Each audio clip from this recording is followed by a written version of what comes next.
আমরা ফাইনালি কাটরা পৌঁছে গেছি। আর কাটরাতে আমরা যে হোটেলটা নিয়েছি এখান থেকে বৈষ্ণব দেবীর দর্শন করে তারপর আবার আমরা অন্য একটা হোটেল নেবো, ওখানে যাব।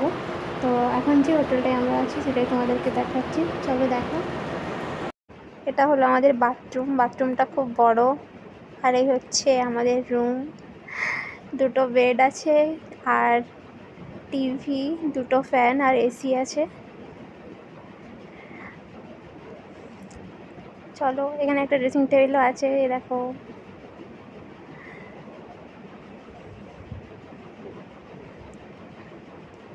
আর সামনেই একটা উইন্ডো আছে, উইন্ডোটা থেকে বৈষ্ণব দেবীর ভিউ দেখা যাচ্ছে। খুব ভালো লেগেছে আমার এই জিনিসটা, একদম সামনে থেকে দেখতে পাচ্ছি এই যে।